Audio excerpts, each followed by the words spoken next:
MTA International, reaching the corners of the earth.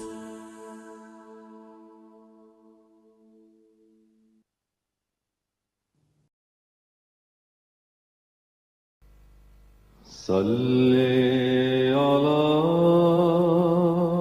رسولنا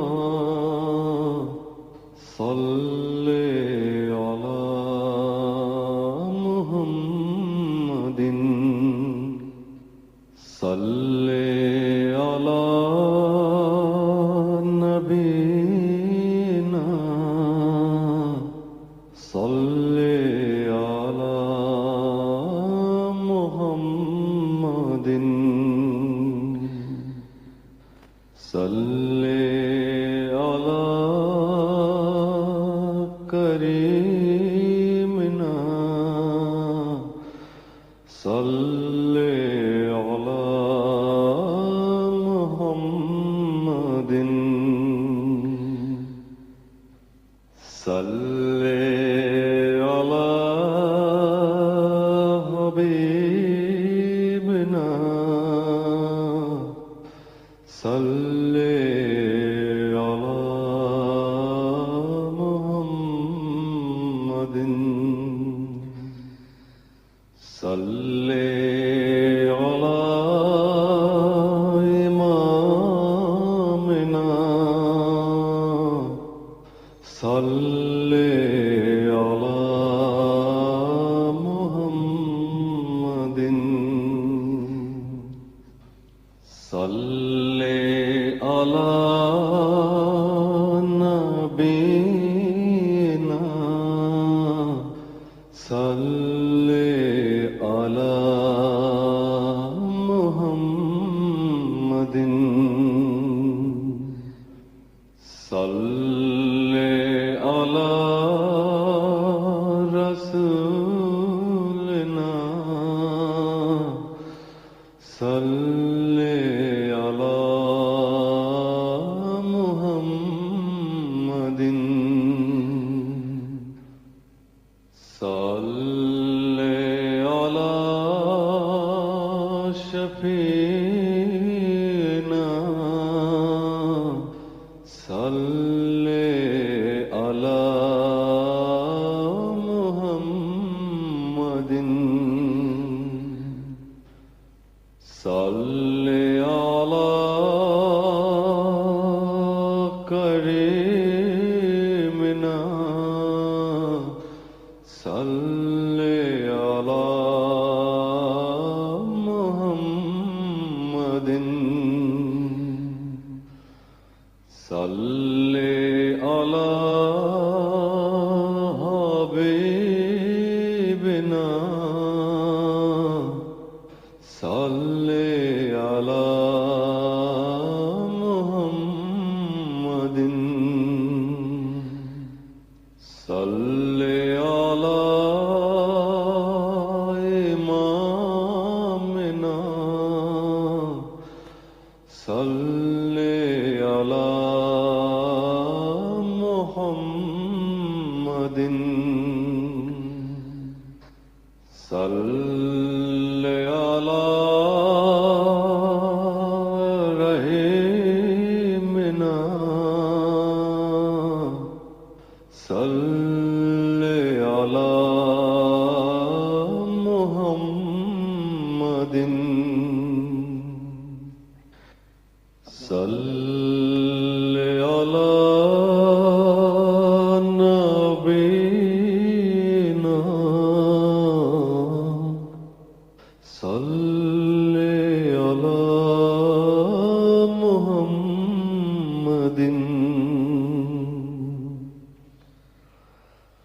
صلی علی مکرم شیخ محمد حنیف صاحب سابق امیر جماعت کوئٹہ، مکرمہ کبرا بیگم صاحبہ آف کوئٹہ۔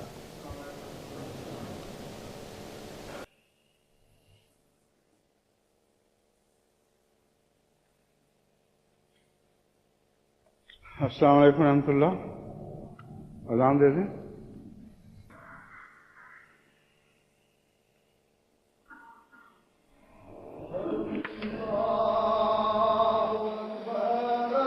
اللہ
أشهد أن لا إله إلا الله وحده لا شريك له وأشهد أن محمدا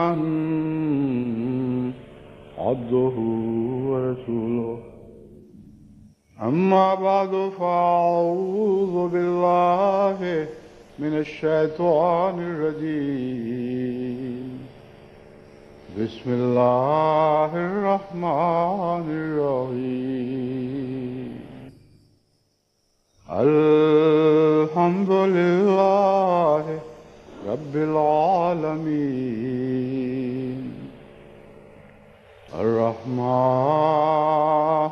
الرحيم مالك يوم الدين إياك نعبد وإياك نستعين اهدنا الصراط المستقيم صراط الذين أنعمت عليهم غير المغضوب عليهم ولا الضالين.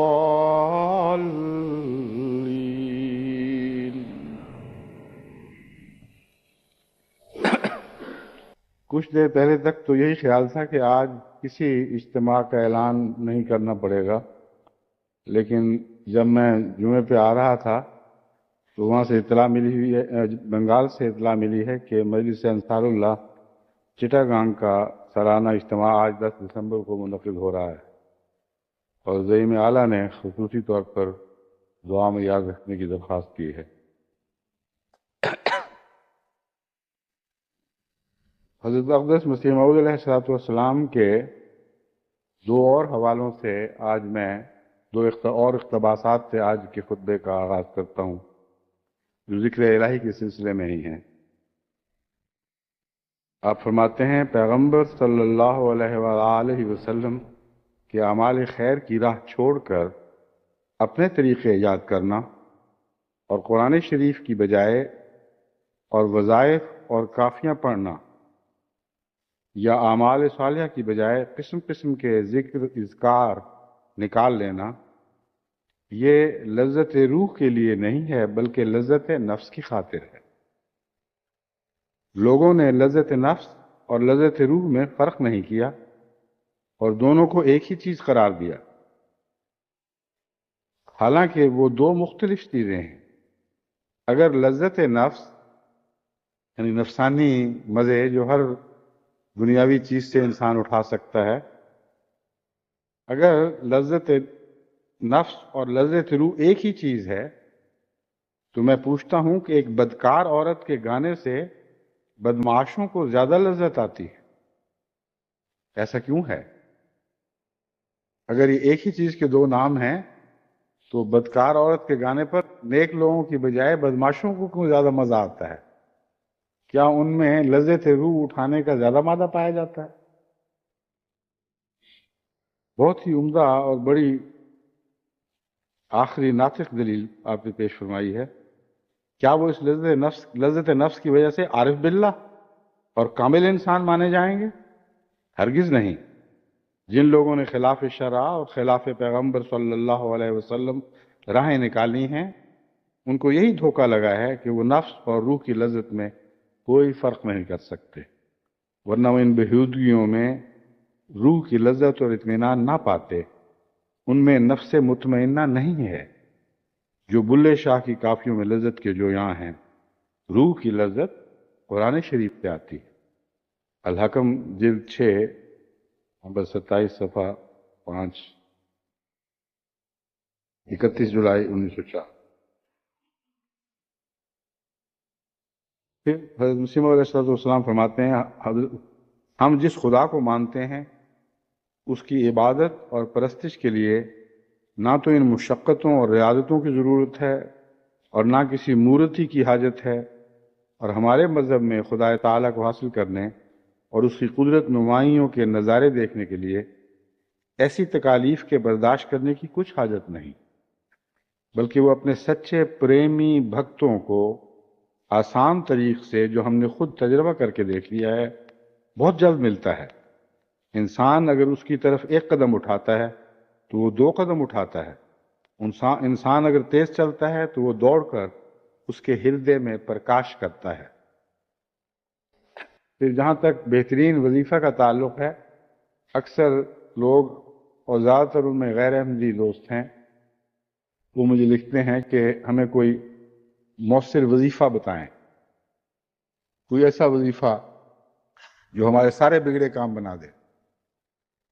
تو حضرت مسیح موعود علیہ الصلوۃ والسلام نے اسی سوال کے جواب میں کہ بہترین وظیفہ کیا ہے، فرمایا نماز سے بڑھ کر اور کوئی وظیفہ نہیں۔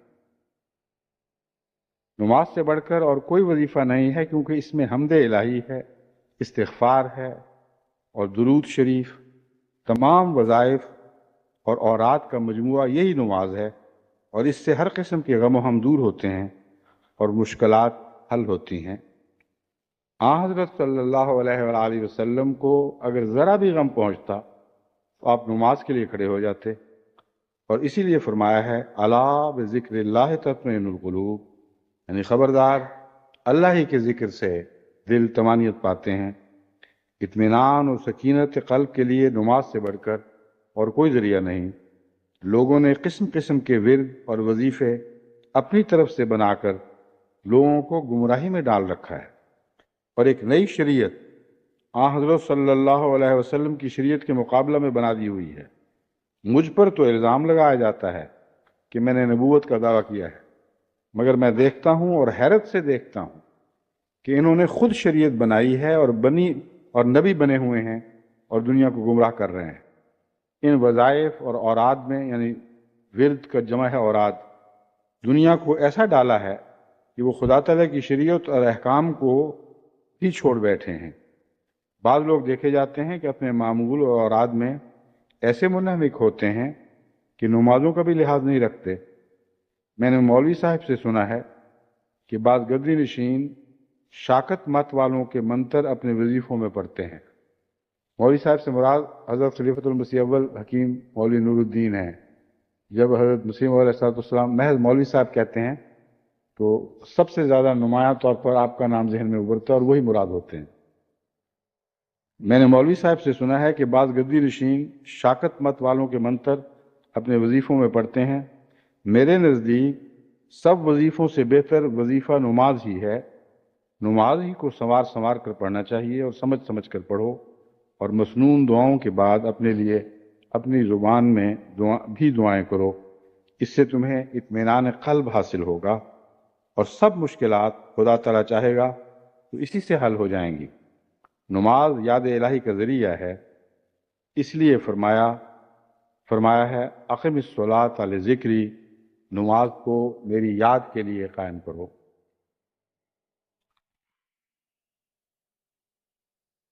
حضرت اقدس محمد مصطفیٰ صلی اللہ علیہ وآلہ وسلم کا ذکر کا طریق کیا تھا، اور آپ ذکر سے تعلق میں کیا نصیحت فرمایا کرتے تھے؟ اب میں احادیث کی روشنی میں اس مضمون پر روشنی ڈالتا ہوں۔ عن جابر رضی اللہ تعالی عنہ قال سمعت رسول اللہ صلی اللہ علیہ وسلم یقول افضل الذکر لا الہ الا اللہ وافضل الدعاء الحمدللہ۔ ترمذی کتاب الدعوات باب دعوت المسلم مستجابہ۔ جابر رضی اللہ تعالیٰ عنہ سے روایت ہے، انہوں نے کہا کہ میں نے رسول اکرم صلی اللہ علیہ وآلہ وسلم کو سنا یہ کہتے ہوئے کہ سب سے افضل ذکر لا الہ الا اللہ ہے، وہ افضل الدعاء الحمدللہ، اور دعاؤں میں سب سے اعلیٰ دعا الحمدللہ ہے۔ یہاں افضل ذکر لا الہ الا اللہ کو جو قرار دیا ہے، اس کے متعلق میں پہلے توحید کے مضمون پر خطاب کرتے ہوئے روشنی ڈال چکا ہوں۔ دراصل اس میں ہر قسم کا منفی اظہار بھی شامل ہے جو ذکر کے ساتھ ضروری ہے، یعنی لا الہ الا اللہ، اور ہر قسم کا مثبت اظہار بھی شامل ہے جو ذکر کے لیے ضروری ہے۔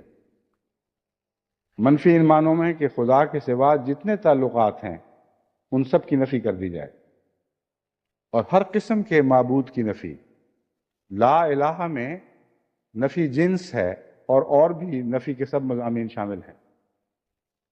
الہ کہتے ہیں ایسا وجود جس کے سامنے انسان اپنی انا کو جھکا دیتا ہے اور توڑ دیتا ہے۔ ہر دوسرے تعلق میں انا کا کوئی نہ کوئی پہلو باقی رہتا ہے، اور بعض موقع پر انسان اختلاف کی صورت میں کہتا ہے اچھا جاؤ پھر بھاڑ میں جاؤ، تم ادھر اور میں ادھر۔ لیکن معبود کے ساتھ تعلقات میں یہ تعلق قطع کرنے کا کوئی امکان داخل نہیں ہے، کیونکہ انا توڑ کر یہ تعلق رکھا جاتا ہے، تبھی اس کا اعلیٰ نشان سجدے کی صورت میں ظاہر ہوتا ہے۔ انسان اپنے وجود کو زمین پہ، ماتھے کو مٹی میں ملا کر اور اپنے وجود کو زمین پر پھینک کر بتاتا ہے کہ میں کچھ بھی نہیں رہا، میرا سب کچھ مٹ گیا ہے۔ دوسرا الہ میں محبت کا مضمون بھی پایا جاتا ہے، خواہش کی انتہا کا، ایسا وجود جس کے ساتھ تمام تر محبتیں وابستہ ہوں، تمام تمنائیں وابستہ ہوں، تمام خواہشات کا وہ مرجع اور منبع ہو، ایسے وجود کو بھی الہ کہا جاتا ہے۔ پس الہ سے ملتا جلتا لفظ ہی خواہشوں کے لیے بھی اللہ تعالیٰ عربی میں پایا جاتا ہے۔ تو لا الہ کا مطلب یہ بنا کہ کوئی بھی اور ایسا وجود نہیں جس کے سامنے میں نے اپنی انا توڑی اور اپنے وجود کو مٹا دیا ہو اس طرح کہ میری کوئی حیثیت نہیں اور میں اس بے حیثیتی میں دوسرے کے سامنے جھک گیا ہوں اور اس کی ہر بات کو تسلیم کروں گا، خواہ وہ خدا کی طرف سے ہو یا نہ ہو۔ اور نہ میں محبت کسی ایسے وجود سے رکھتا ہوں جس کے بعد میری ساری محبتیں تمام تر اس کے لیے ہو جائیں اور کسی اور کی محبت کی براہ راست گنجائش باقی نہ رہے۔ یہ جو براہ راست کا لفظ میں نے داخل کیا ہے یہ اس لیے کہ جب ہم آگے بڑھیں گے ذکر کے مضمون میں تو حضرت اقدس محمد رسول اللہ صلی اللہ علیہ وآلہ وسلم تعلقات، انسانی تعلقات میں محبت کی نفی نہیں فرماتے، مگر اس کو ایسے رنگ میں بیان فرماتے ہیں کہ اللہ کی محبت اس کے مقابل پر نہیں رہتی، اس میں شامل ہو کر وہ محبت ظاہر ہوتی ہے۔ بس جب وہ موقع آئے گا تو آپ اس کو سنیں گے۔ بس یہ کہنا درست ہے کہ الہ میں ہر قسم کی محبتوں کا مرکز کا مضمون پایا جاتا ہے، اور ہم یہ اقرار کرتے ہیں کہ تیرے سوا، تیری محبت کے سوا ہماری کوئی محبت باقی نہیں رہی۔ ایسا وجود ہے جس کے سامنے جب جھکتے ہیں تو خوف سے بھی جھکتے ہیں، طمع سے بھی جھکتے ہیں، ہر قسم کی تمنائیں اس سے وابستہ ہو جاتی ہیں، ہر قسم کے تعلقات اس سے بن جاتے ہیں۔ تو ان سب کی اللہ کے سوا نفی کر دینا یہ سب سے بڑا ذکر ہے، ذکر کا ایک پہلو یعنی، اور اس پہلو پر میں تفصیل سے روشنی ڈال چکا ہوں۔ کہنے کو تو چھوٹی سی بات ہے، یعنی تھوڑے وقت میں کہی جا سکتی ہے، مگر غور کریں تو ساری زندگی غور کریں اور تلاش کرتے رہیں، آپ کو کہیں نہ کہیں کسی نہ قسم کے الہ آپ کو ملتے ہی رہیں گے جن کے سامنے آپ نے سر جھکایا ہوگا یا جن کی محبت سے آپ وابستہ ہو گئے ہوں گے، اور اس میں اللہ کی محبت کا دخل نہیں ہوگا۔ بس مضمون بہت وسیع ہے اور ساری زندگی پر چھایا ہوا ہے، اور ہر دفعہ ذکر کے وقت اس پہلو کو پیش نظر رکھنا ضروری ہے، ورنہ لا الہ الا اللہ کا مضمون صادر نہیں ہوتا، یعنی اطلاق نہیں پاتا۔ بس مومن اپنے عرفان کے آخری مقام پر بھی پہنچ چکا ہو، وہ جو توحید کا کلمہ بیان کرتا ہے اس میں لا الہ سے بات شروع کرتا ہے۔ بعض تو ایسے صوفیاء بھی گزرے ہیں جنہیں اس بنا پر قتل کر دیا گیا علماء کے فتوے کے نتیجے میں، جن کا یہ دعویٰ تھا کہ ابھی ہم لا الہ سے باہر ہی نہیں نکلے، الا اللہ کی بات کیا کریں۔ یعنی ساری زندگی انہوں نے غور و فکر میں گزار دی، اور وہ کہتے تھے کہ ابھی اب تک ہم اللہ کے اس بات والے منزل میں داخل ہی نہیں ہوئے، ابھی تو لا الہ کا جھگڑا ہی نہیں ختم ہوا، طرح طرح کے الہ نظر آتے چلے جاتے ہیں، ایک الہ کو مٹاتے ہیں اس کے پیچھے سے دوسرا سر اٹھا لیتا ہے، تو ہم کیسے کہیں کہ الا اللہ۔ اور ایک مغل بادشاہ نے اس کے نتیجے میں ایک ایسے فقیر صفت انسان کو علماء کے مجبور کرنے اور فتویٰ دینے کے نتیجے میں قتل کروا دیا۔ تو سرمد ان کا نام تھا، سرمد یعنی ان کا نام تو کچھ اور تھا، لیکن سرمد کہتے تھے کہ گویا وہ ہمیشہ کے زندہ رہنے والے انسان ہیں جنہوں نے ہمیشہ کی پالی اس دنیا میں۔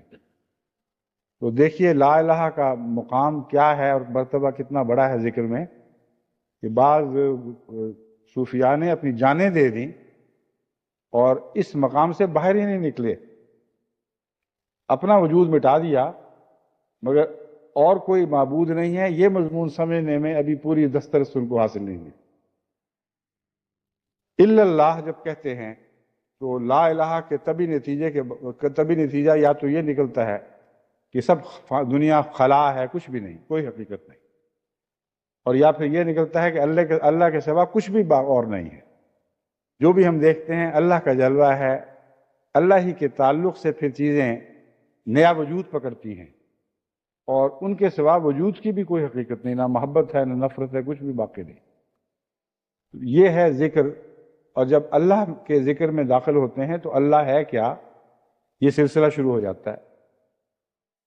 اور اللہ کو سمجھنے کے لیے قرآن کریم کا مطالعہ، احادیث کا مطالعہ، روزمرہ کائنات پر غور، یہ سب چیزیں اس میں داخل ہیں۔ بس خلاصتاً اسے سب سے بڑا ذکر اسی لیے قرار دیا ہے، اس میں ہر چیز شامل ہو گئی، ذکر کا کوئی پہلو بھی ایسا نہیں جو لا الہ الا اللہ کے سائے سے باہر رہا ہو۔ اور افضل الدعا الحمدللہ ہے، دعا میں سب سے بڑی دعا الحمدللہ ہے۔ اس کا ایک معنی تو یہ ہے، یعنی ایک اس کا یہ مطلب لیا جا سکتا ہے کہ لفظ صرف کلمہ الحمدللہ بیان فرمایا، لیکن میں سمجھتا ہوں کہ اس میں سورہ فاتحہ مراد ہے، اور نماز میں جو ہر رکعت میں سورہ فاتحہ پڑھنا لازم قرار دیا گیا، اس کی وجہ یہی ہے کہ نماز در حقیقت سب سے اعلیٰ دعا ہے، اور اس دعا کا طریق سورہ فاتحہ ہمیں بتاتی ہے۔ سورہ فاتحہ کے ذریعے دعا کامل ہوتی ہے۔ لیکن اگر صرف لفظ یعنی پہلے جملہ الحمدللہ کو ہی یہاں منطوق سمجھا جائے، رسول اللہ صلی اللہ علیہ وسلم کا منشا سمجھا جائے، تو پھر اس کا یہ مطلب بنے گا کہ حمد کے سوا کوئی دعا قبول نہیں ہو سکتی، اور جب مانگتے ہو تو تعریف کرنا ضروری ہے۔ یہاں ایک انسانی فطرت میں جو جوہر پایا جاتا ہے اس کی طرف اشارہ ہے، اور چونکہ اللہ تعالیٰ نے انسان کو قرآن کریم میں آتا ہے صحیح فطرت اپنی فطرت پر پیدا فرمایا ہے، اس سے یہ مطلب نکلتا ہے کہ ہم اگر اپنی فطرت کو جو پاک حالت میں ہو، بگڑی نہ ہو، اس کو پہچان لیں، اس پر غور کریں، تو اللہ تعالیٰ سے تعلقات کے راستے دکھائی دینے لگیں گے، اللہ تعالیٰ سے تعلقات کے صحیح طریق سمجھ آنے لگیں گے۔ جن معاملات میں ہم انسانی تعلقات پر جن معاملات میں انسانی تعلقات مضبوط ہوتے ہیں، جس طریق پر مضبوط ہوتے ہیں، جن معاملات میں انسانی تعلقات کاٹے جاتے ہیں، جس طریق پر کاٹے جاتے ہیں، اگر انسان اپنے نفس میں ڈوب کر غور کرے تو اس سے فائدہ اٹھاتے ہوئے اللہ تعالیٰ سے تعلقات استوار کرنے کا گر سیکھ سکتا ہے، اور یہ بھی سمجھ سکتا ہے کہ میں کیا کروں گا تو اللہ سے تعلق کاٹا جائے گا۔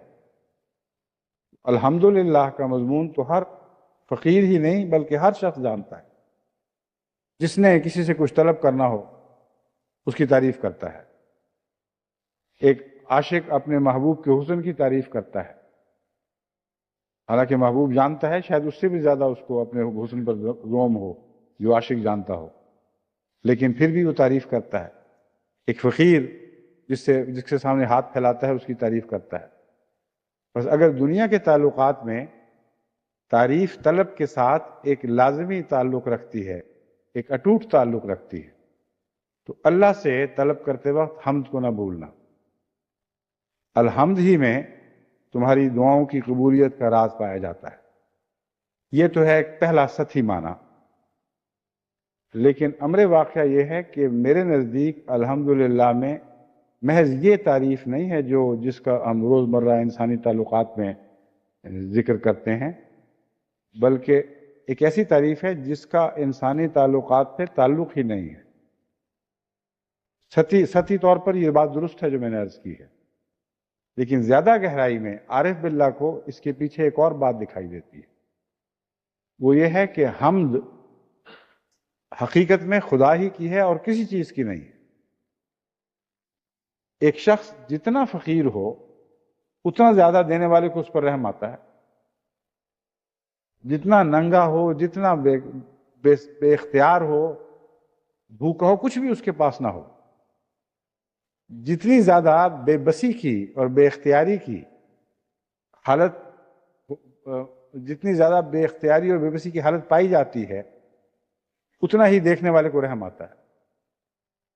اور امر واقعہ یہ ہے کہ بعض دفعہ سنگ دل آدمی بھی کسی کو ایسی بد حالت میں دیکھتے ہیں کہ کچھ نہ کچھ نکال دیتے ہیں۔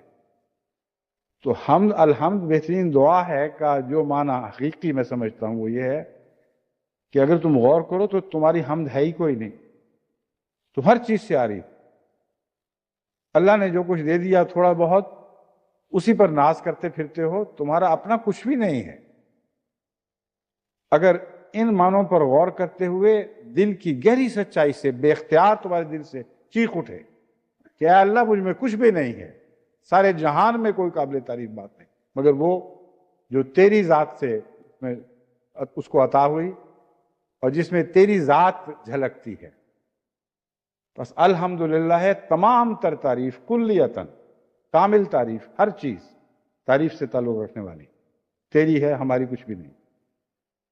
جب ایک عارف باللہ دل کی گہرائی سے یہ اقرار کرتا ہے تو یہ اقرار اس میں شامل ہے کہ میں تو بالکل ننگا ہو گیا، میرے پاس کچھ بھی نہیں رہا، میں تو نہتا ہو گیا، ہر تعریف میں دل کی گہرائی سے سوچ سمجھ کر یقین سے تیری پاک نام کی قسم کھا کر کہتا ہوں تجھ میں ہے اور مجھ میں کچھ بھی نہیں۔ اس حالت میں اپنے وجود کو جب وہ خدا کے سامنے پیش کرتا ہے تو اس پر رحم ایک لازمی بات ہے۔ انسان جب ایک دوسرے پر اس حالت میں رحم کر دیتے ہیں تو اللہ تعالیٰ تو بہت ہی رحیم و کریم اور رحمان اور رحیم ہے، تبھی الحمدللہ رب العالمین کے بعد الرحمن الرحیم کا ذکر ہے کہ وہ لوگ جو حقیقت میں اللہ کی تعریف کرتے ہیں اور دنیا کو تعریف سے خالی کرتے ہیں، اچانک وہ دیکھیں گے کہ ان کا رب بہت ہی رحم کرنے والا ہے اور بہت ہی رحیم ہے، بار بار رحم کرنے والا ہے۔ تو آن حضرت صلی اللہ علیہ وآلہ وسلم نے جہاں جہاں ذکر فرمایا ہے اس کا سرسری مطالعہ نہ کیا کریں بلکہ گہرائی میں اتر کر دیکھیں تو مضامین کے جہان ان میں پوشیدہ دکھائی دیتے ہیں۔ ایک اور حدیث ہے، مسلم کتاب الذکر سے دی گئی ہے، عن ابی موسیٰ رضی اللہ تعالی عنہ قال كنا مع النبی صلی اللہ علیہ وسلم فی سفر فجعل الناس یجہرون بالتکبیر فقال النبی صلی اللہ علیہ وسلم ایھا الناس اربعوا علی انفسکم انکم لستم تدعون اصم ولا غائبا انکم تدعون سمیع قریبا وہو معکم۔ مسلم کتاب ذکر میں ہے کہ حضرت ابو موسیٰ بیان کرتے ہیں کہ ہم حضرت صلی اللہ علیہ وآلہ وسلم کے ساتھ ایک سفر میں تھے، بس لوگوں نے بڑی بلند آواز سے تکبیر کہنا شروع کر دی، اللہ اکبر کے ورد سے وہ ساری وادی گونج اٹھی ہوگی۔ حضور صلی اللہ علیہ وآلہ وسلم نے فرمایا ایھا الناس اربعوا علی انفسکم، اے انسانوں کچھ میانہ روی اختیار کرو، ایک بات میں حد سے زیادہ ایک طرف جھک جایا کرو، میانہ روی کی راہ اختیار کرو۔ انکم لستم تدعون اصم ولا غائبا، تم کسی بہرے کو تو مخاطب نہیں ہو رہے، نہ کسی غائب کو مخاطب ہو رہے ہو، تم تو اس کو پکار رہے ہو جو بہت سننے والا ہے اور قریب ہے، وہ معکم، وہ تو تمہارے ساتھ ہے۔ اس حدیث کا یہ مطلب نہیں ہے کہ بلند آواز سے تکبیر کرنا منع ہے، موقع اور محل کے مطابق بعض دفعہ بلند آواز سے تکبیر کرنا نہ صرف منع نہیں بلکہ ضروری ہو جایا کرتا ہے۔ جنگ احزاب کے موقع پر وہ نعرہ جو رسول اکرم صلی اللہ علیہ وسلم کا جس کے نتیجے میں خوف زدہ ہو کر پھر کفار وہ جو احزاب تھے جمع ہوئے قبیلوں کے لوگ وہ دوڑ پڑے ہیں، جس آواز سے ڈر کر پہلے کسی کے پاؤں اکڑے ہیں، اور پھر رفتہ رفتہ سارے قافلے نے اپنے خیمے اکھیڑ دیے، اور بعض سواریوں پر اس طرح سوار ہو کر دوڑنے کی کوشش کی کہ ابھی وہ قلوں کے ساتھ بندھی ہوئی تھی۔ بے حد افراتفری پیدا ہوئی۔ اس کا آغاز نعرہ تکبیر سے ہوا ہے۔ حضرت صلی اللہ علیہ وآلہ وسلم رات کو خیمے سے باہر آئے اور بلند آواز سے نعرہ تکبیر بلند کیا، اللہ اکبر اللہ اکبر اللہ اکبر اللہ اکبر۔ یہ نعرہ سن کے تمام صحابہ اس نعرے میں شامل ہو گئے، اور اتنی شوکت تھی، اتنی ہیبت تھی اس نعرے کی کہ دشمن سمجھا کہ ان کو غیب سے کوئی کمک آ گئی۔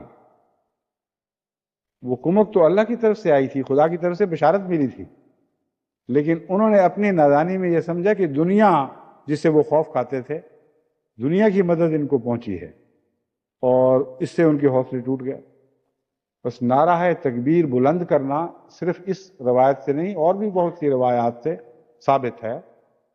جہاد کے دوران مسلمان نعرہ تکبیر بلند کرتے تھے اور دشمنوں پر ہیبت طاری ہوتی تھی۔ یہاں اور موقع ہے، سفر میں جا رہے ہیں، ذکر الہی کی تمنا پیدا ہوئی ہے، تو سب نے اونچی اونچی آواز میں اللہ اکبر کہنا شروع کر دیا۔ اس سے خطرہ یہ پیدا ہوتا ہے کہ بعض لوگ جو خاموش ذکر کرنا چاہتے ہیں، ان کے ذکر میں ایسے لوگ مخل ہو جاتے ہیں۔ یہ خطرہ پیدا ہوتا ہے کہ بعض دفعہ اس کو ایک رسم ہی نہ بنا لیا جائے، جس طرح اللہ اللہ کی آوازیں بلند کرنے والوں نے ایک ذکر کی بجائے اسے ایک رسم بنا لیا، اور سننے والوں پر ہیبت طاری کرنے کی بے وجہ کوشش کی۔ وہ ہم بہت بزرگ ہیں، اللہ کی ہیبت نہیں، ہماری ہیبت سے ڈرو۔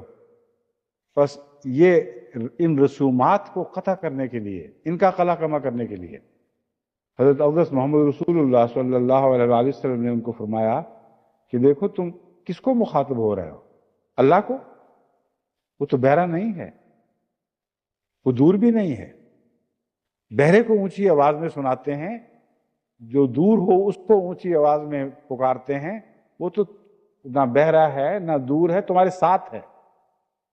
تو یہاں ذکر کا انداز سکھایا گیا ہے، وہ ذکر الہی جو زیادہ تر دل میں کیا جاتا ہے، اور زبان پر اگر اظہار ہو تو اتنا اونچی نہیں ہوا کرتا کہ جس سے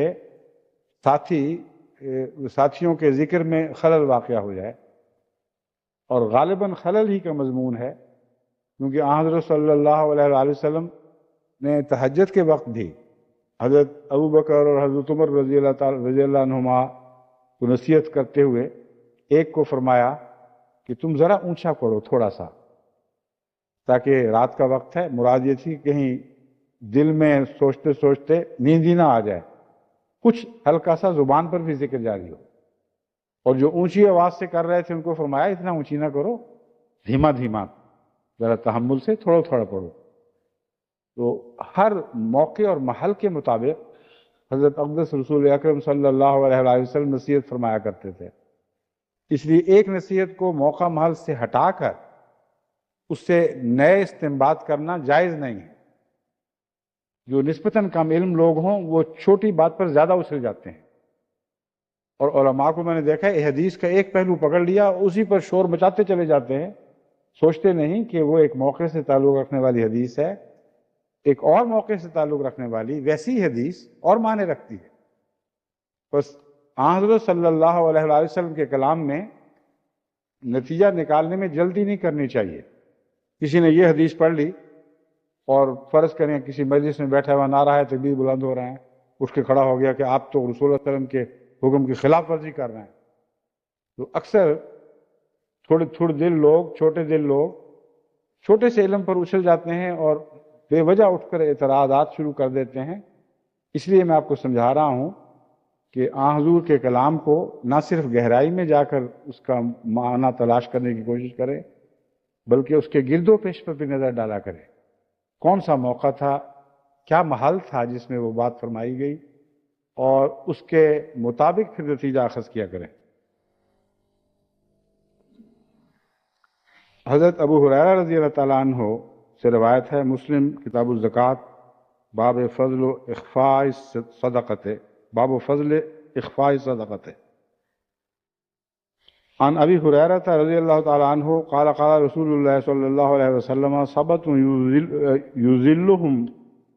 یذلہم اللہ فی ذلہ یوم لا ذل الا ذلہ امام عادل وشاب نشأ فی عبادت اللہ تعالی ورجل قلبہ معلق بالمساجد وغیرہ.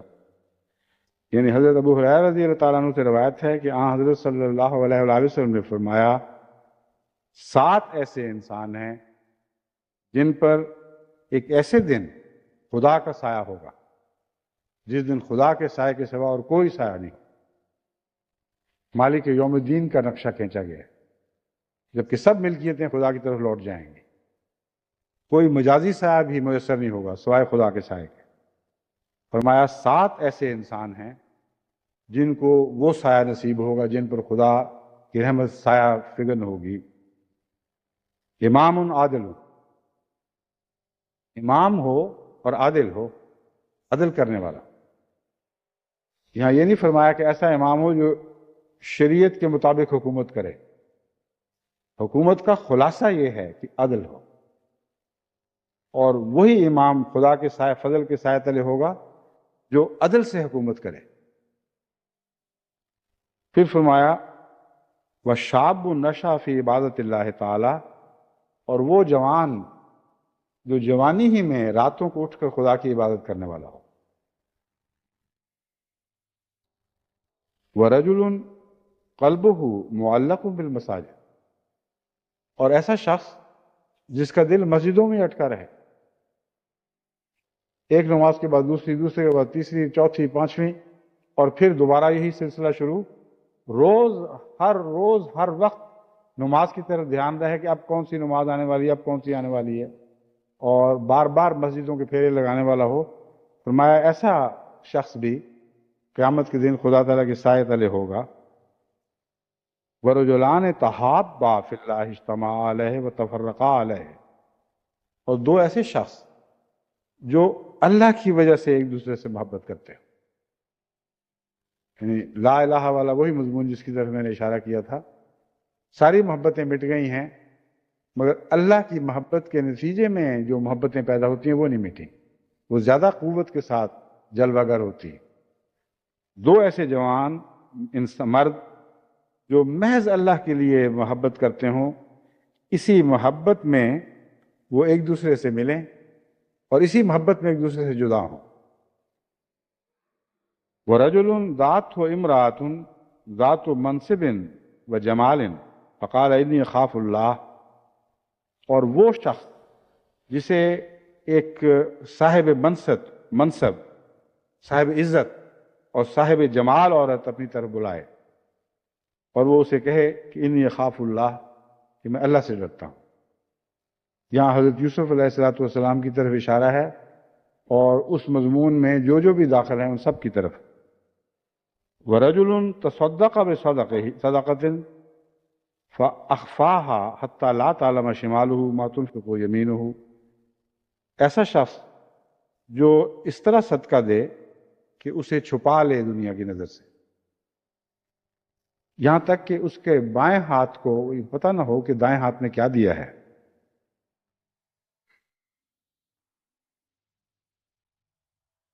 وَرَجُلٌ ذَكَرَ اللَّهَ خَالِيًا فَفَاضَتْ عَيْنَاهُ، اور اس شخص پر بھی اللہ کی رحمت کا سایہ دراز ہوگا جس نے جو اکیلا ہو تنہائی میں اپنے رب کو یاد کرتا ہو اور اس کی آنکھوں سے آنسو بہ رہے ہوں اس محبت کے نتیجے میں. بس یہ 7 ہیں جن پر خدا کی رحمت کا سایہ ہوگا، اور ان میں آخر پر جو میں نے ذکر کیا ہے یہ ہے ذکر الہی کا انداز. یعنی خدا کو علیحدگی میں جبکہ اور کوئی دیکھنے والا نہ ہو اس طرح پیار سے یاد کیا جائے کہ بے اختیار محبت کے آنسو آنکھوں سے روا ہو جائیں.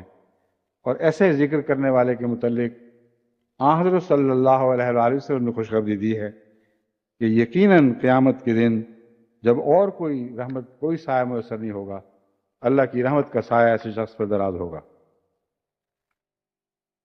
ترمذی کتاب الدعوات میں حضرت ابو ہریرہ رضی اللہ تعالیٰ عنہ سے روایت ہے ان رسول اللہ صلی اللہ علیہ وسلم قال ينزل ربنا كل ليلة إلى السماء الدنيا حتى يبقى ثلث الليل الآخر فيقول من يدعوني فاستجيب له من يسألني فأوتيه ومن يستغفرني فأغفر له.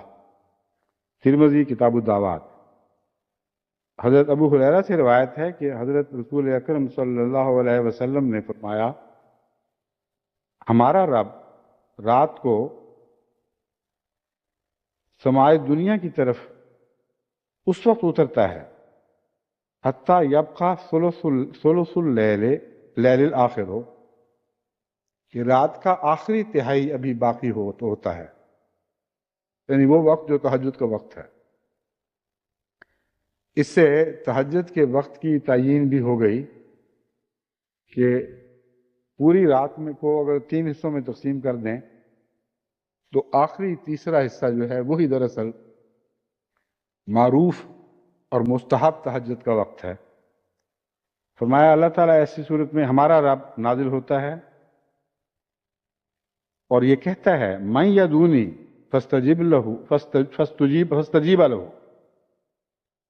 کون ہے جو مجھے پکارتا ہے تاکہ میں اس کی پکار کا جواب دوں. معین شخص نہیں ہے کہ جس کی پکار کا میں جواب دے رہا ہوں یا دیتا ہوں، یعنی اس تلاش میں آواز دیتا ہے کون ہے مجھ سے محبت کرنے والا، میں میدان میں اس کو اجر دینے کے لیے آ گیا ہوں، بس مجھے بلانے والا ہے کون جس کی میں آواز کا جواب دوں. افسوس ہے کہ نبوت سے زمانہ جتنے دور چلا جاتا ہے اتنا ہی یہ میدان خالی ہوتا چلا جاتا ہے، اور حقیقت میں اللہ کی محبت میں اٹھنے والوں کی تعداد کم ہوتی جاتی ہے. بس ایسے وقت میں جہاں دوری نبوت سے دوری، یعنی وقت نبوت سے دوری اپنی ذات میں ایک محرومی ہے، وہاں ایک پہلو سے وہ غیر معمولی فضل بھی بن جاتی ہے، کیونکہ جب ایسے وقت میں جب خدا کی خاطر اس کی محبت میں اٹھنے والے کم ہو رہے ہوں، اگر کوئی اٹھے اور اس آواز کا جواب دے تو وہ عام لوگوں کے مقابلے پر زیادہ فیض پاتا ہے، کیونکہ جنس جتنی کم ہوتی جاتی ہے قیمت بڑھتی جاتی ہے. بس یہ مضمون یہاں بھی صادق آتا ہے، اللہ تو اتر آیا ہے لیکن مانگنے والے نہیں ہوتے. فرمایا اس وقت خدا فرماتا ہے وہ کون ہیں مجھ سے مانگنے والے کہاں ہیں، میں آ گیا ہوں تاکہ میں ان کی دعاؤں کو قبول کروں. من یسألنی فأوتیہ، کون ہے جو مجھ سے سوال کرتا ہے تاکہ میں اسے عطا کروں.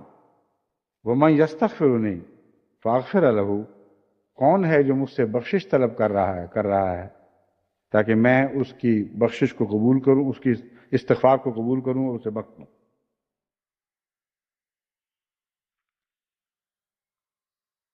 عن جابر بن عبد الله قال خرج علينا رسول الله صلى الله عليه وسلم فقال يا أيها الناس ارتعوا في رياض الجنة فقلنا يا رسول الله ما رياض الجنة. جابر بیان کرتے ہیں، جابر بن عبداللہ کہ حضرت صلی اللہ علیہ وآلہ وسلم ایک دفعہ باہر تشریف لائے اور فرمایا کہ اے لوگو جنت کے باغات میں چرو جس پر بھیڑ بکریاں چرتی ہیں. ہم نے عرض کیا یا رسول اللہ یہ جنت کے باغ ہے کیا چیز جہاں جا کر ہم چریں؟ فرمایا قال مجالس و ذکر کی مجلسیں، ذکر کی مجلس لگاؤ. جو پہلا مضمون تھا وہ اکیلے یاد کرنے کا تھا، یہاں مجلسوں میں یاد کرنے کا ذکر ہے، اور اسے ریاکاری نہیں فرمایا گیا بلکہ محبت کے تقاضے کے نتیجے میں بعض دفعہ دو عشاق ایک دوسرے سے مل بیٹھتے ہیں. جیسے ایک شاعر نے کہا ہے اندلیب مل کے کریں آہوزاریاں، تو ہائے گل پکار میں چلاؤں ہائے دل. تو محبت میں یہ مضمون شامل ہے کہ بعض دفعہ تنہائی میں علیحدہ ہو کر ایک مجنون صحراؤں میں نکل جاتا ہے اپنی محبوب کی یاد میں، کبھی وہ اپنے جیسوں کو تلاش کرتا ہے کہ آؤ مل بیٹھ کر اپنے پیارے کا ذکر کریں۔ تو ریاض فرمایا جس کا مطلب ہے باغ، ایسی جگہ جہاں ایک جیسے اور بھی بہت سے وجود پائے جاتے ہیں، ملتے جلتے خوبصورت پھول اکٹھے کیے جاتے ہیں۔ تو فرمایا ریاض الجنہ میں جا کر چرا کرو۔ پوچھا وہ ریاض الجنہ کیا ہے؟ تو عرض کیا ریاض الجنہ کیا ہے؟ تو فرمایا کہ ذکر کی مجالس لگاؤ۔ قال لغدو و روحو وذکرو من کان یحبو ان یعلم منزلتہ عند اللہ تعالی۔ فرمایا صبح بھی ایسا کرو اور شام کو بھی ایسا کرو، اور اللہ کو یاد کرو،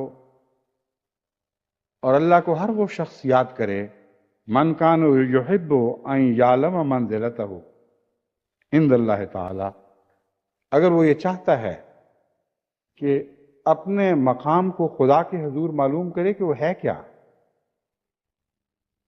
یہ بہت ہی گہرا مضمون ہے، اسے ٹھہر کر غور کریں تو پھر آپ کو سمجھ آئے گی کہ کتنا عظیم نقطہ ہمیں سمجھایا جا رہا ہے۔ لوگ سمجھتے ہیں ہمیں خدا سے تعلق ہے، خدا کو بھی ہم سے تعلق ہوگا، اور بعض تعلق نہ ہونے کے باوجود بھی سمجھتے ہیں خدا کا ہم سے لازم ہے تعلق۔ جیسے یہود دعویٰ کیا کرتے تھے یا عیسائی ایک زمانے میں دعویٰ کیا کرتے تھے کہ ہم ہی ہیں جو خدا کو پیارے ہیں، جو چاہیں ہم کرتے پھریں، ہمیں اس کی کھلی چھٹی ہے۔ تو ایسے پیارے جن کو یقین ہو کہ ہر حال میں ہم سے پیار کرنے والا ضرور پیار کرے گا، بجائے پاک و صاف ہونے کے گناہ گار ہونے شروع ہو جاتے ہیں۔ ایسے بچے جو ماں باپ کی اندھی محبت پر ایمان رکھتے ہوں اور یہ دعوے کرتے پھریں کہ ہم فلاں کے بیٹے ہیں، کون ہے جو ہمیں پوچھ سکے، ہم جو چاہیں کریں، وہ بھٹک جایا کرتے ہیں، اور اکثر ان کا انجام گناہ گاری پر ہوتا ہے یا جرائم پر ہوتا ہے۔ لیکن اللہ تعالیٰ کی محبت ایسی نہیں ہے کہ کوئی قوم یہ دعویٰ کر بیٹھے کہ ہم خدا کے احباء ہیں، کون ہے جو ہم پر ہاتھ ڈال سکے، کون ہے جو ہم پر تنقید کرے، ہم جو چاہیں کرتے پھریں۔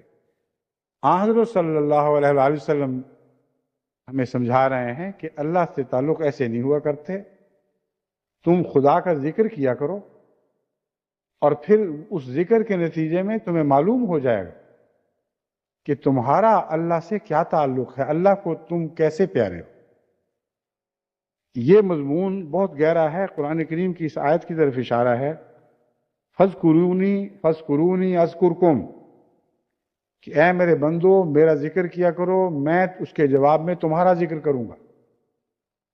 بس اگر ایک انسان سچا ذکر کرتا ہے اور اس ذکر کے نتیجے میں خدا تعالیٰ اس وعدے کو پورا فرماتا ہے کہ میں تمہارا ذکر کروں گا، اور اس کی علامتیں اس کو دکھائی نہ دیں، تو اس کو صاف معلوم ہونا چاہیے کہ اس کا خدا کے ہاں کوئی مقام نہیں ہے، یعنی اس کے ذکر کی کوئی حیثیت نہیں ہے۔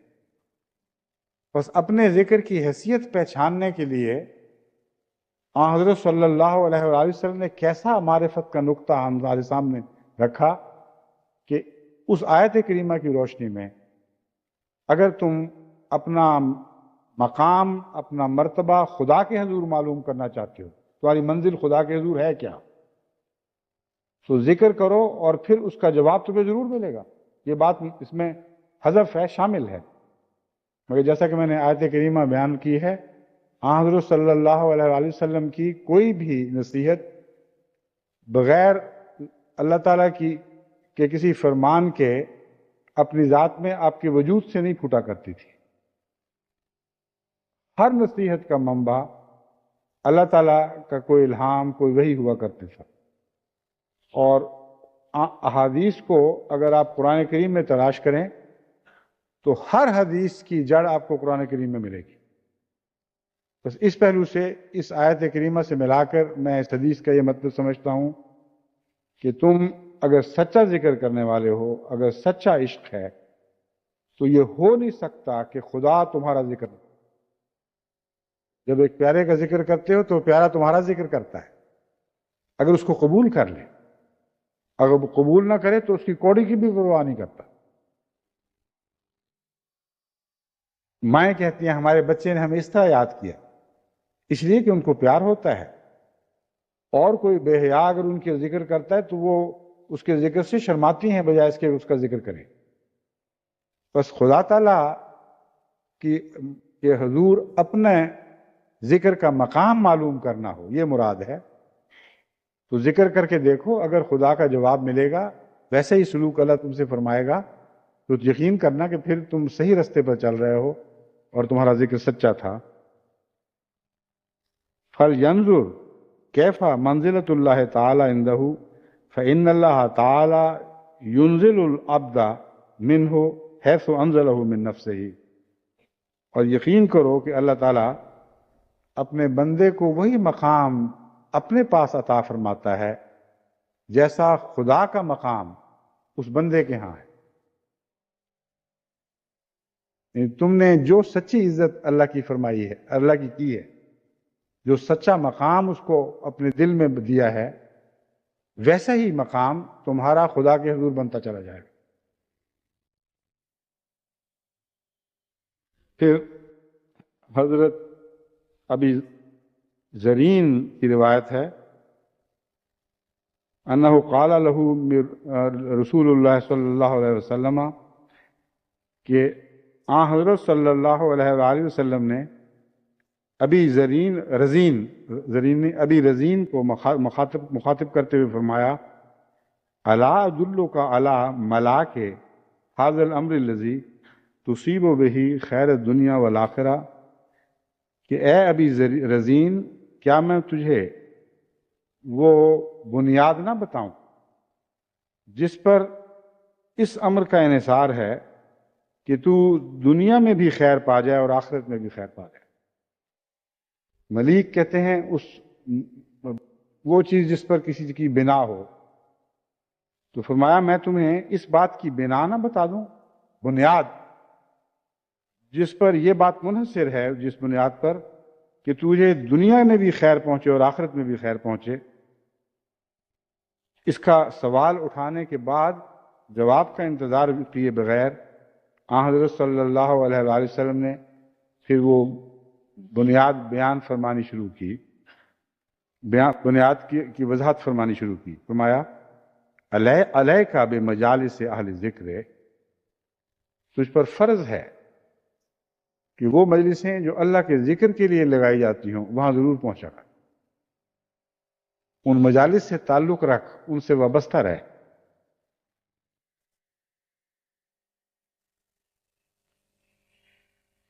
وَإِذَا خَلَوْتَ فَحَرِّكْ لِسَانَكَ مَا اسْتَطَعْتَ بِذِكْرِ اللَّهِ، اور جب تو اکیلا ہو تو اپنی زبان کو جہاں تک ممکن ہے اللہ کی ذکر کے ساتھ حرکت دیا کر۔ وَأَحِبَّ فِي اللَّهِ وَأَبْغِضْ فِي اللَّهِ، اور اللہ ہی کی خاطر محبت کیا کر اور اللہ ہی کی خاطر بغض کیا کر۔ یا ابا رزین، اے ابو رزین، هل شعرت ان الرجل اذا خرج من بیتہ زائرا اخاہ شیعہ 70,000 ملک كلهم يصلون عليه ويقولون ربنا إنه وصل فيك فصله وإن استطعت أن تومل جسدك في ذلك فافعل۔ حضور نے فرمایا کہ اے ابی زرین، کیا تجھے معلوم ہے کہ ایسا شخص جو اپنے گھر سے نکلا کسی دوسرے بھائی کو ملنے کے لیے محض اللہ کی محبت میں، اس کے ساتھ 70,000 فرشتے چلتے ہیں جو اس پر درود بھیجتے چلے جاتے ہیں اور کہتے ہیں اے ہمارے رب، اس نے تیری خاطر تعلقات باندھے ہیں، فصل ہو، تو اپنا تعلق اس سے باندھ۔ یعنی خدا سے تعلق بڑھانے کا ایک اور ذریعہ یہ ہاتھ آیا کہ خدا کی محبت میں اگر آپ انسانوں سے تعلق باندھتے ہیں تو جتنا تعلق باندھتے ہیں، فرشتے یہ دعا کرتے ہیں کہ اللہ اپنا تعلق اور تم سے بڑھا دے، وہ ان سے بڑھا دے۔ فَإِنْ اسْتَطَعْتَ أَن تُومِلَ جَسَدَكَ فِي ذَلِكَ فَافْعَلْ، اگر اے ابی زرین، اگر تجھ میں طاقت ہے کہ اس معاملے میں جو میں بیان کر رہا ہوں اپنا سارا وجود جھونک دے تو بے شک جھونک دے، کوئی نقصان کا سودا نہیں، تمام تر طاقتوں کے ساتھ اس بات میں کھویا جا اور یہ ایک بہترین سودا ہے، اس بارے میں کوئی تردد کی ضرورت نہیں۔ مشکات کتاب الآداب باب الحب فی اللہ ومن اللہ، یعنی وہ باب جو اس بات میں باندھا گیا ہے کہ اللہ کی خاطر محبت اور اللہ ہی کی طرف سے محبت۔ اب باقی مضمون انشاءاللہ بعد میں بیان کروں گا۔ ایک ضروری اعلان کرنا ہے، آج عصر ظہر کے بعد عصر پڑھی جائے گی، جیسا کہ آج کل دن چھوٹے ہیں، جمع ہو رہی ہے، اور اس کے بعد 2 جنازہ ہائے غائب ہوں گے۔ ایک جنازہ حضرت مکرم شیخ محمد حنیف صاحب کا ہے، کوئٹے کی جماعت کے تقریباً 28 سال امیر رہے ہیں، اور آج صبح اطلاع ملی ہے اچانک وفات ہو گئی ہے۔ اچانک تو نہیں کہنا چاہیے، ایک لمبے عرصے سے گردے کی بیماری میں وہ مبتلا تھے۔ ان سے میرا بہت پرانا تعلق تھا، اور اس تعلق کی بنا ان کا اخلاص اور خلافت سے ان کی وابستگی تھی۔ اتنا گہرا عشق تھا خلافت سے، اور ایسی وابستگی تھی کہ یہی ہمارے تعلق کی بنا بنی، اور اسی پر آخر اختلاف بھی ہوا۔ اس کا مختصر ذکر کروں گا تاکہ ان کو دعا میں یاد رکھیں اس ذکر میں۔ اور یہ ایک قسم کی حب فی اللہ اور بغض فی اللہ والی مثال بھی سامنے آ جاتی ہے۔ دوست کی حد تک تو نعوذ باللہ نہیں تھا، لیکن اختلاف تھا، تھوڑا بھی تھا، اسی بنا پر تھا، ایک مرکزی بنیادی اصول پر جو اللہ کی خاطر قائم تھا۔ اس میں آپ کچھ اور طرح سے دیکھتے تھے، میں کچھ اور طرح سے دیکھتا تھا۔ آپ لمبا عرصہ تک 7 سالہ جوبلی کمیٹی کے صدر رہے، قضاء بورڈ کے ممبر رہے، خلافت کمیٹی کے ممبر رہے، قرآن مجید کے منتخب آیات کا اور احادیث کا ترجمہ بلوچی زبان میں کیا۔ کوئٹے کی عمارت کے دوران بڑے بڑے وہاں فتنے پیدا ہوئے، بہت ڈٹ کر مقابلے کیے، غیروں کی طرف سے جو بار بار سخت ابتلا جماعت پر لادے گئے، ان ابتلاؤں میں آپ بھی ثابت قدم رہے اور جماعت کو بھی ثابت قدم رکھا، بڑے حوصلے کو ہمت اور صبر کے ساتھ ان کے مقابلے کیے۔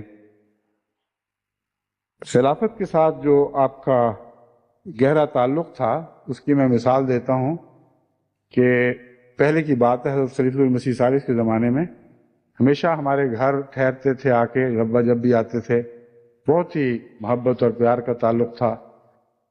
ایک معاملے میں نے ان کو کوئی ایسی بات لکھی کہ جواباً مجھ پر ہی برس پڑے، یہ سمجھتے ہوئے کہ گویا میں نے خلافت کی کما حق و عزت میں کچھ کمی دکھائی ہے۔ ایسی ننگی تلوار تھے خلافت کے ادب اور احترام کے حق میں۔ پھر ان کو میں نے سمجھایا، پھر سمجھ آئی، پھر معذرت بھی کی۔ میں نے کہا آپ کو کیا ہو گیا ہے؟ میں یہ بات کہہ رہا ہوں، وہ نہیں کہہ رہا جو آپ کو خطرہ ہے، اور اس خطرے کی وجہ سے بعض لوگوں سے یہ بدظن ہو جاتی، اور بعض مخلصین کو سمجھتے تھے کہ خلافت کا جیسا ادب اور احترام لازم ہے وہ نہیں کر رہا ہے، اور جماعت میں اگر کہیں کوئی اختلاف پیدا ہوئے تو صرف ان کی اس عادت کی وجہ سے ہوئے، ورنہ یہ جماعت کے ایسے عاشق، ایسی خدمت کرنے والے تھے کہ جماعت بھی مقابل پہ فدائی تھی۔ اور اسی بنا پر پھر مجھ سے اختلاف ہوا، میں نے ان کو سمجھایا، دوسروں کے ذریعے پیغام بھجوائے۔ میں نے کہا جماعت احمدیہ کی اکثریت خلافت کی عاشق ہے، ان کی بعض باتوں میں، بعض اختلافات میں اور محرکات ہوں گے، خلافت سے دوری نہیں ہے۔ آپ ضرورت سے زیادہ اپنا رد عمل دکھاتے ہیں، جس کے نتیجے میں بعض نقصانات کا بھی خدشہ ہے۔ اور بالآخر اسی بنا پر، اسی اختلاف کی وجہ سے عمارت کوئٹہ سے پھر لمبے عرصے کی خدمت کے بعد جدا ہوئے، اور لاہور جا کر پھر وہیں سکونت اختیار کر لی۔ بہت اچھے ہومیوپیتھ تھے، اور ہومیوپیتھی مجھ سے سیکھی تھی، مگر بہت جلد مجھے سکھانے لگ گئے تھے، اور نئے نئے نقطے بتایا کرتے تھے، مگر بہت ہی ہر دل عزیز تھے۔ فوج میں خاص طور پر آپ کے مریض بھی بڑی کثرت سے تھے اور مرید بھی بڑی کثرت سے تھے۔ کوئٹے میں اکثر سپاہی سے لے کر جرنیل تک ان کے مداح اور ان کے حلقہ بگوش تھے، ان کے پاس آیا کرتے تھے۔ اپنے روحانی جسمانی مرضوں کے علاج کے لیے. لاہور میں بھی یہ سلسلہ جاری رہا. اب چونکہ آخری دنوں میں اس وجہ سے ایک ہلکا سا ایک بدظنی تو نہیں کہنا چاہیے، ایک غلط فہمی کا سایہ درمیان میں حائل تھا کہ جس طرح یہ سمجھتے تھے کہ مجھ سے ہمیشہ تعلق رہا اور خلافت سے تعلق رہا، اس طرح میں نے ان کے ساتھ گویا ویسا حسن سلوک نہیں کیا. ایک کمیشن مقرر کیا، اس میں نے کہا کہ ہمارے تعلقات سے قطع نظر صرف یہ دیکھیں کہ جن جماعت کے افراد کے متعلق ان کا یہ ظن ہے کہ ان کو خلافت سے پورا تعلق نہیں ہے، یہ ظن درست ہے یا غلط ہے، اور اگر غلط ہے تو سمجھائیں اس بات سے، اس کو چھوڑیں، اس بات کو. اللہ خود حفاظت کرے گا خلافت کی. مگر جیسا کہ میں نے بیان کیا، اپنے اصل میں بزرگ والد سے انہوں نے خلافت کا عشق ایسا ورثے میں پایا تھا کہ وہ ایک دوسرے کنارے کی طرف زیادہ مائل ہو چکا تھا. اب دیکھیں اللہ تعالیٰ اپنے پاک بندوں کو جانے سے پہلے کس طرح پاک صاف دل کر کے بلاتا ہے. یہ ایسا عجیب واقعہ ہوا کہ چند ہفتے پہلے میری بچیوں نے ذکر کیا کہ شیخ صاحب جو ہمارے گھر آیا کرتے تھے وہ بہت اچھے انسان تھے، اس قسم کی باتیں، اس زمانے کی یادیں شروع کی. تو میں نے اپنے ہاتھ سے ان کو ایک خط لکھا. میں نے کہا مجھے تو یہ تاثر ہے کہ شاید آپ کے دل میں کچھ ہلکا سا ایک دوری کا پردہ آ گیا ہے غلط فہمی کی وجہ سے. حالانکہ مجھے آپ سے مسلسل اسی طرح ذاتی محبت ہے جیسے پہلے ہوا کرتی تھی، بلکہ میری بچیوں کو بھی ہے، اور وہ بچپن کی باتیں کر رہی تھیں. اس کے جواب میں پھر ان کا بہت ہی پیارا اور اخلاص کا خط ویسا ہی ملا جیسے پرانے زمانے میں لکھا کرتے تھے، اور اچانک ساری میل اگر تھی بھی تو دھل گئی، بالکل دل صاف ہو گئے. پھر میں نے جواباً ایک خط ان کو لکھا، وہ شاید ابھی رستے میں ہی ہوگا کہ ان کا وصال ہو گیا. تو میں سمجھتا ہوں وہ لوگ جو پاک دل ہوں، للہ محبت کرنے والے ہوں، خواہ غلطی بھی ہو جائے، اور للہ بغض کرنے والے ہوں، خواہ غلطی بھی ہو جائے، اللہ تعالیٰ ان کی کمزوریوں سے پردہ پوشی فرماتا ہے اور ان سے رحم کا سلوک فرماتا ہے. بلانے سے پہلے ان کی سب حساب صاف کر دیتا ہے. ان کی 3 بچیاں بھی قابل شادی ہیں، 8 بچیاں ہیں کل، جن میں سے 5 کی شادی کی اور 3 ابھی باقی ہیں. ان کی بچی کا مجھے فون آیا تھا، میں نے کہا پہلی بھی تو خدا نے کروائی تھیں، سب خوش ہیں اپنی جگہ پہ، بہت نیک بچیاں ہیں، ان کو بھی ان کی بھی خدا ہی حفاظت فرمائے گا، خود سرپرستی کرے گا، گھبراؤ نہیں. اور آپ بھی دعا میں اس بات کو پیش نظر رکھیں. ان کی بیوہ بھی بہت نیک، بہت ہی فدائی اور بہت اخلاص کے ساتھ خدمت کرنے والی خاتون ہیں. ان کے علاوہ ایک جنازہ اور کوئٹہ سے ہے جو کبرا بیگم کا ہے. بہت ہی مخلص خاتون تھیں، دعا گو اور سچی رویا دیکھنے والی. اور مجھے کل ہی کسی نے بتایا کہ یہ وہ ہیں جو بچپن میں ہمارے گھر رہا کرتی تھیں. کبرا ایک خاتون ہوتی تھیں لمبے قد کی، جن کو میری امی سے بہت تعلق تھا، اور بچپن کا ایک لمبا عرصہ وہ ہمارے گھر رہی ہیں. اس کے بعد پھر مجھے پتہ نہیں کہاں چلی گئیں. تو کل ہی مجھے کوئٹے کی خاتون نے بتایا کہ یہ وہی تھیں جو تمہارے گھر رہا کرتی تھیں. تو آج یہ 2 کوئٹے کے جنازے ہیں جن کی نماز جنازہ غائب انشاءاللہ عصر کی نماز کے مان بعد ہوگی.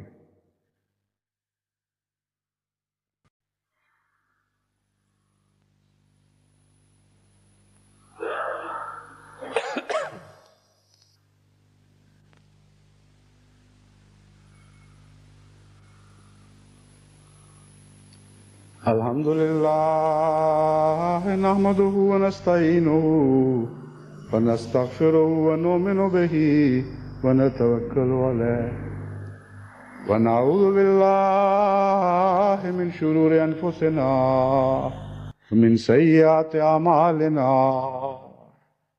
من يهده الله فلا مضل له ومن يضلل فلا هادي له ونشهد أن لا إله إلا الله وحده لا شريك له ونشهد أن محمدا عبده ورسوله.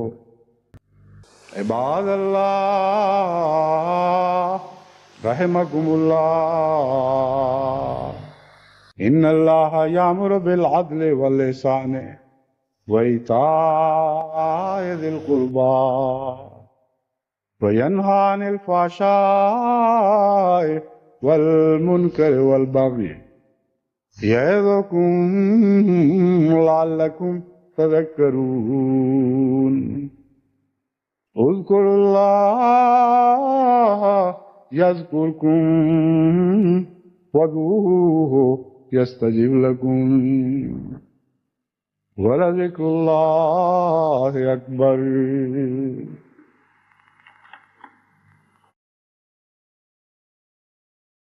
ما